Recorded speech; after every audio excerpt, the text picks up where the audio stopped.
तो hello my dear student. तो कैसे हैं आप लोग। चलिए, उम्मीद करते हैं कि आप लोग अच्छे होंगे, मस्त होंगे, व्यस्त होंगे और अपने पढ़ाई में बिल्कुल मन लगाकर लगे होंगे। ठीक है, तो देखिए, तो आज जो हम लोग स्टार्ट करने वाले हैं वो कक्षा 10 के लिए बायोलॉजी का पहला जो चैप्टर है उसको पढ़ने वाले हैं, जिस चैप्टर का नाम है जैव प्रक्रम, कहे तो लाइफ प्रोसेस। क्या है? तो लाइफ प्रोसेस। ठीक है, इस चैप्टर को आज हम लोग पढ़ेंगे, समझेंगे और जानेंगे। ठीक है, जैसे जैसे हम लोग बाकी सब्जेक्ट को पढ़े हैं वैसे ही इस चैप्टर को भी पढ़ेंगे और बहुत ही बारीकी से पढ़ेंगे, एक एक बात को पढ़ेंगे। आपको हम वही सभी प्रश्न बताएंगे और समझाएंगे और पढ़ाएंगे जो आपके सीधे सीधे एग्जाम हॉल में आने वाला है। ठीक है, इसकी पूरा गारंटी है, हम आपसे पूरी गारंटी के साथ कह रहे हैं कि अगर आप हमारे हर वीडियो को देख रहे हैं तो आपको एग्ज़ाम में 95% लाने से कोई नहीं रोक सकता है। ठीक है, इसकी पूरी गारंटी है आपको। चलिए, तो हम लोग शुरुआत करते हैं बिना कुछ सोचे समझे। चलिए, पहला चैप्टर का नाम है हमारा जैव प्रक्रम, कहें तो लाइफ प्रोसेस। ठीक है, अब देखिए इसका जो पहला प्रश्न है वो है कि जैव प्रक्रम आखिर क्या है। बात करते हैं जैव प्रक्रम का, तो जैव प्रक्रम जो है वो क्या है। ठीक है, थोड़ा सा इसको और छोटा कर देते हैं। हाँ, चलिए, अब हो गया। देखिए, कह रहा है कि जीवों में संपन्न होने वाली वे सभी क्रियाएं जो सम्मिलित रूप से अनुरक्षण का कार्य करती है उसे ही हम जैव प्रक्रम कहते हैं। देखिए, कह रहा है कि जीवों में, यानी कि चाहे कोई भी जीव हो, चाहे मनुष्य हो, कोई जानवर हो, कोई चूहा हो, यानी कुछ भी हो, कोई पक्षी हो, सभी में कह रहा है कि जीवों में, किसी भी जीव में संपन्न होने वाली वे सभी क्रियाएं जो सम्मिलित रूप से, यानी कि एक साथ मिल करके सभी के सभी अनुरक्षण का कार्य करती है तो उसे ही जैव प्रक्रम कहते हैं। ठीक है, जैसे मान लीजिए, देखिए आप देखिए, अनुरक्षण का मतलब क्या होता है, कि क्या होता है सर अनुरक्षण। आपके मन में यह प्रश्न उठ रहा होगा कि अनुरक्षण का मतलब क्या होता है। ठीक है, अब देखिए जाते हैं आपको हम अनुरक्षण। देखिए, जैसे मान लीजिए कि जिससे, मतलब जिसको मिलने से हमारे शरीर को ऊर्जा मिले। ठीक है, जिसको मिलने से हमारा शरीर जो है धीरे धीरे विकास करे, जिसके मिलने से हम किसी भी काम को कर सके। सीधे तौर पर बात करें तो हम लोग भोजन को हमें मिलता है।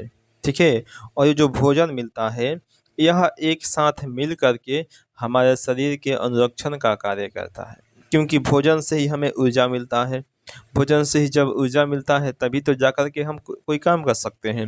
और भोजन से ही हमें क्या होता है, जो शरीर है, शरीर का धीरे धीरे विकास होना शुरू होता है। अगर भोजन नहीं करेंगे तो आदमी मर जाएगा, नहीं जीवित रहेगा।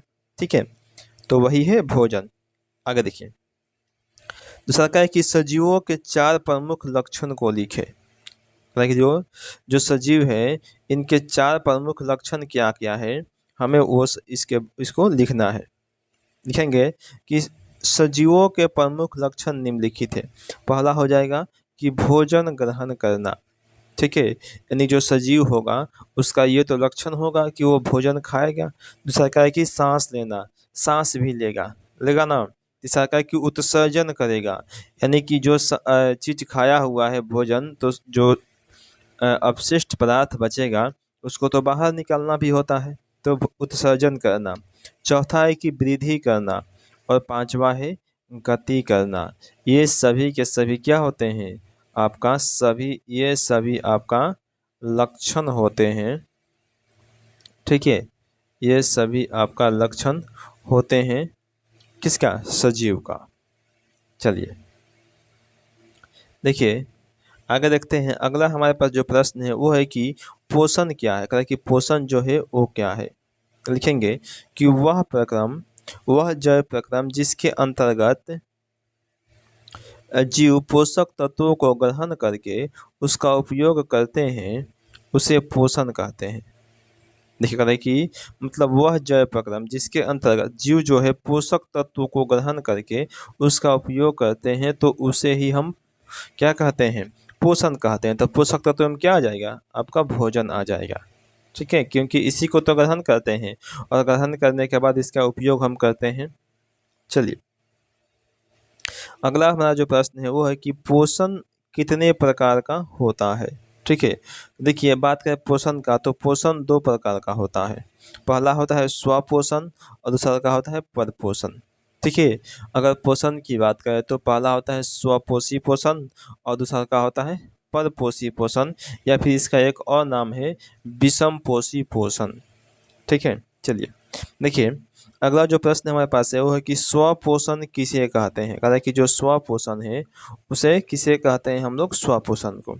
तो उत्तर लिखेंगे कि पोषण की वह विधि जिसमें जीव अपने भोजन के लिए दूसरे जीव पर निर्भर नहीं रहता है, यानी भोजन स्वयं बना लेता है, उसे स्वपोषण कहते हैं। जैसे हरे पेड़ पौधा, शैवाल।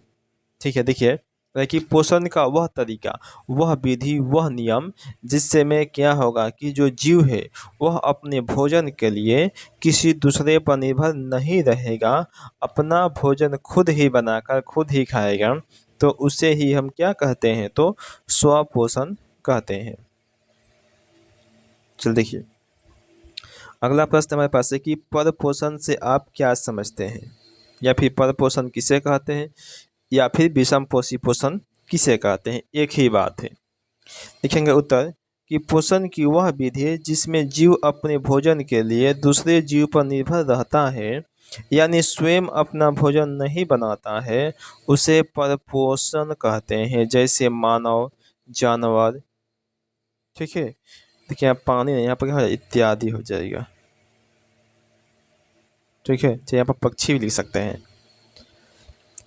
देखिए कहता है कि मतलब परपोषण का मतलब होता है कि पोषण की वह विधि जिसमें कोई भी जीव अपने भोजन का निर्माण खुद नहीं कर सकता है, यानी कि अपना भोजन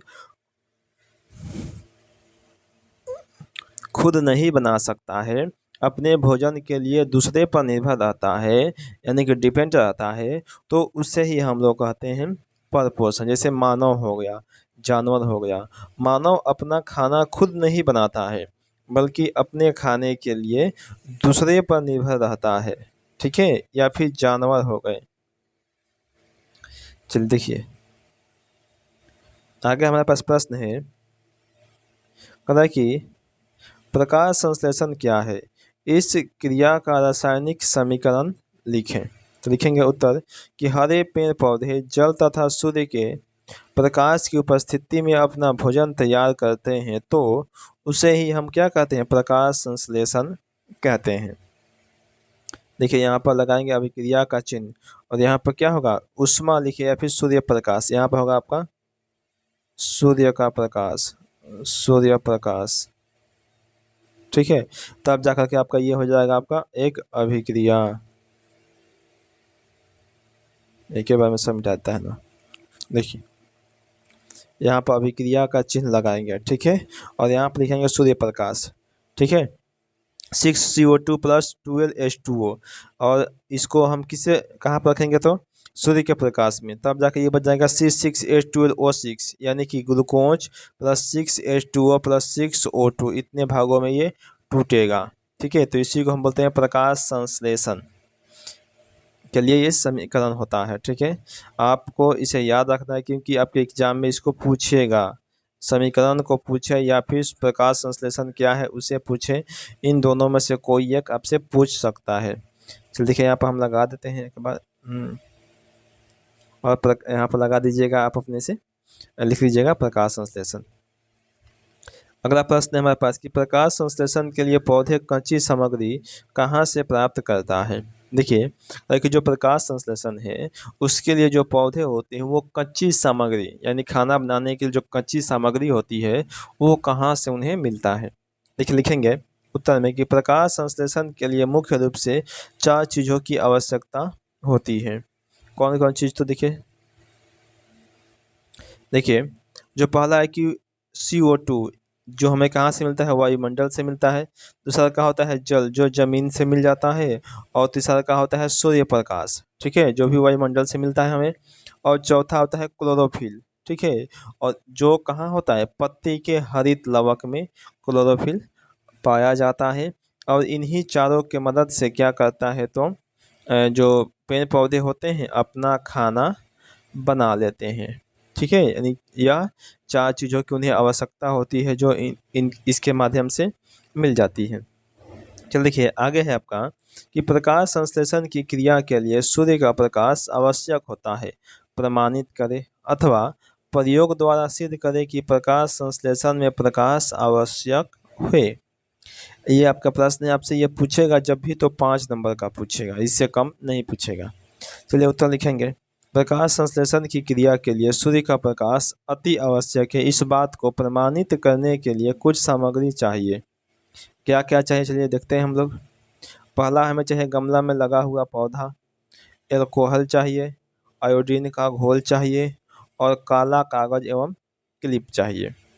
अब देखिए क्या करेंगे उसके बाद हम लोग, उसके बाद करेंगे क्रिया विधि। इसके लिए पहला स्टेप है, गमला में लगा पौधा को 2 से 3 दिन के लिए अंधेरे कमरे में रख देंगे ताकि पत्ती स्टार्च रहित हो जाए, यानी पत्ती पर क्या हो जाए, स्टार्च आ जाए।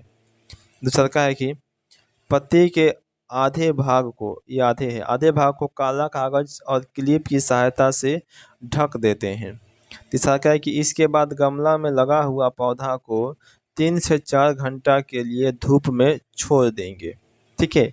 जो गमला में पौधा लगा हुआ है उसको 3 से 4 घंटे के लिए क्या करेंगे, तो धूप में छोड़ देंगे। और चौथा है कि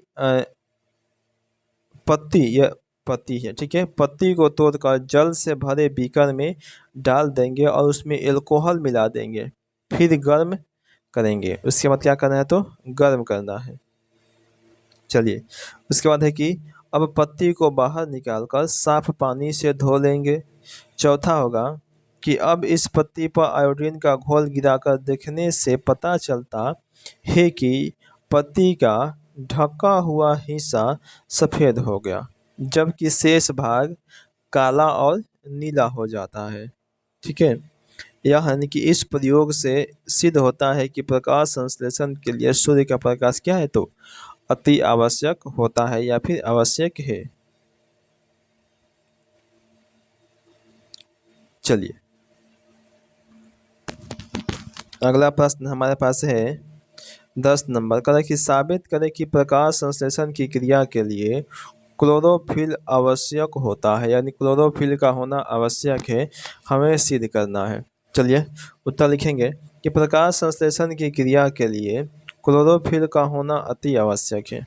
इस बात को प्रमाणित करने के लिए गमला में लगा क्रोटन का पौधा लेंगे, जिसे 2-3 दिन के लिए अंधेरे कमरे में छोड़ दें ताकि पत्ती स्टार्च रहित हो जाए। सेम वही प्रोसेस है। उसके बाद गमला में लगा पौधा को 3 से 4 घंटे धूप में छोड़ देंगे। उसके बाद पत्ती को तोड़कर एल्कोहल से भरे प्रखनली में डालकर उबाल देते हैं। चूँकि क्लोरोफिल एल्कोहल में घुलनशील होता है, सर्वेक्षण में पाया गया कि जहाँ क्लोरोफिल का